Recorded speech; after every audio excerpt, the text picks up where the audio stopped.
Unfortunately, Nigerians have been brainwashed against military intervention. Uh, Military intervention was demonized in favor of democracy, but the complexities surrounding democratic rule, democratic dispensation were never considered. The complexities surrounding democratic rule were never considered. The possibility that elections could be rigged and that the civilian rulers can become unruly, abuse power, and all of that, which is what has happened to Nigeria, with particular reference to 2009 till date 2025.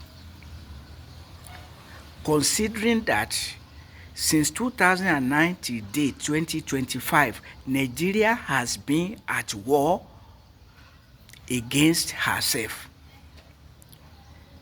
fighting the Boko Haram Muslim community that was peaceful throughout the presidency of Olusegun Obasanjo. I have been saying this, and I've seen some politicians who try to contradict me, but without bringing evidence that Boko Haram Muslim community was violent during the presidency of Olusegun Obasanjo. If Boko Haram was violent under the presidency of Olusegun Obasanjo, bring out the headlines of that time.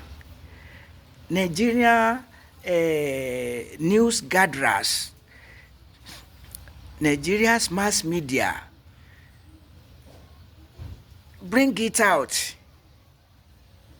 Captions about Boko Haram being violent during the presidency of Olusegun Obasanjo, bring it out if there is any.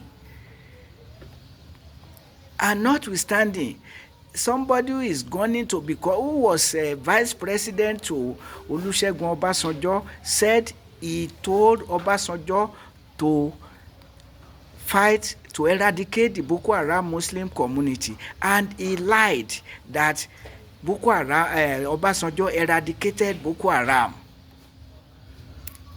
Whereas a minister of Obasanjo, Femi Fani-Kayode, has been saying it, that Obasanjo was asked to exterminate the Boko Haram Muslim community, but he refused.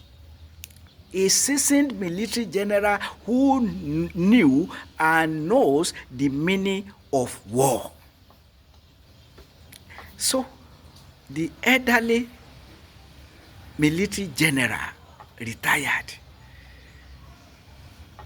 having an elderly experience and having mind of peace and respecting rule of law, must have told himself that what sin, what crime has Boko Haram committed, that I should wage war against it.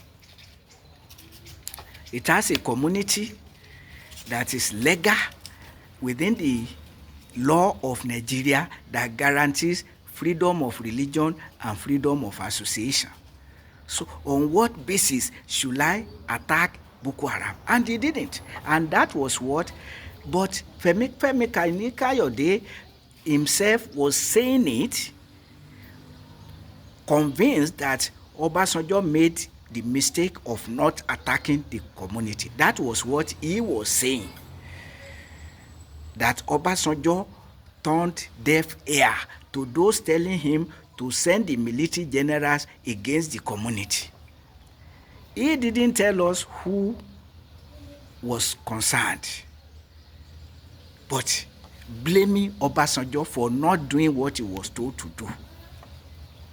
And now Atiku Abubakar said he was the one who told Obasanjo to do it. Now Umaru Musa Yaradua did it. 2009 to 2010, when he died, what did he achieve? Did he eradicate the community? Even after doing what Atiku Abubakar would have wanted Obasanjo to do and refused, Yaradua did it. Did he eradicate the community? And his successor, Goodluck Ebele Azikiwe Jonathan, squandered his entire 4 years fighting the Boko Haram Muslim community. With Nigeria facing suicide bombing, with military and ravaging of communities, 4 years. If anybody is wondering why Nigerians decided against Goodluck Jonathan in 2015, that was the reason. Because his entire 4 years was without peace but with war against the Boko Haram Muslim community. Nobody can deny this. If I ask newsmen to bring the news out, they will. If you go and Google it, Google is there. Also, you can Google that of Obasanjo, except that by now we are in the age of artificial intelligence. A lot of things can be done. But the truth of the matter is that Femi Fani-Kayode already said Obasanjo refused. And we don't have any news or information or awareness to the fact that all this happened between Obasanjo and his vice president Atiku Abubakar. And now Jonathan 4 solid years, followed by Muhammadu Buhari, determined. For 8 years, he failed to eradicate the Boko Haram Muslim community. So, who is right now? Was it Obasanjo or Atiku Abubakar? And now, Bola Ahmed Tinubu has come more than 2 years. Boko Haram Muslim community is not eradicated. Rather, more terrorist groups and organizations are emerging. So, worsening the situation and compounding the situation. Not because Obasanjo failed to do the wrong thing, because it would have been wrong for him to do it. And because of he was wise and experienced not to do it, because he knew what it means as a retired military general, and also he had sense of law, and say our constitution allows peaceful community that Boko Haram was, and freedom of religion. So why would they do that? And they didn't. Now, what I'm saying in effect is that were it not for the fact that Nigerians have been brainwashed against military intervention, Nigeria could not have been at war with herself for 16 solid years and nothing done. So the military could not intervene to put an end to rubbish, and Muhammadu Buhari, a retired major general in the army, spent 8 solid years fighting Boko Haram without winning. 8 solid years, a major general. And he himself overthrew, as a military ruler, he overthrew the civilian presidency of Alhaji Shehu Shagari. So, but now nobody must overthrow anybody. Lawlessness is allowed. Ravaging infratricidal war is allowed. Herdsmen terrorism is allowed. It is allowed that somebody will come and say all subsidies are gone, only to be subsidizing pilgrimages. and floating fraudulent palliative schemes. Chief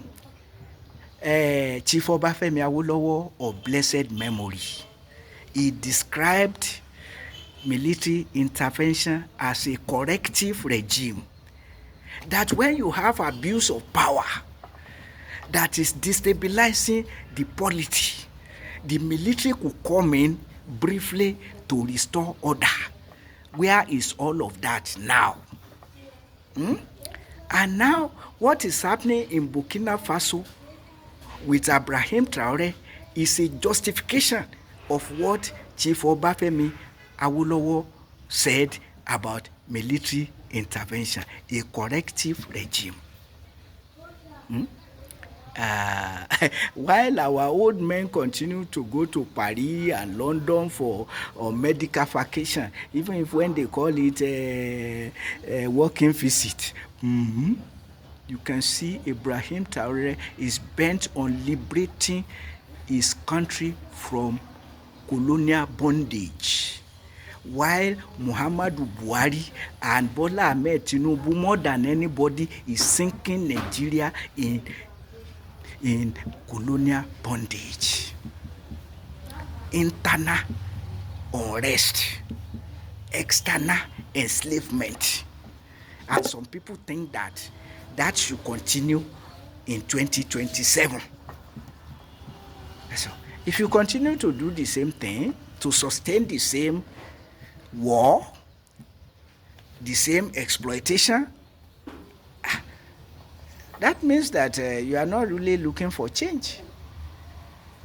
You are satisfied with where you are. So there's this war now between light and darkness, in the sense that those who are enjoying under the present dispensation against the overwhelming majority who are suffering want the status quo to continue.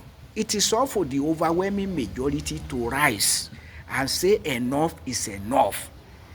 And as I've said, Peter Obi comes from the southeast, that should, under equity and justice, produce the next president of Nigeria. So, what are we talking about? What are we talking about? Nigerians, I rest my case.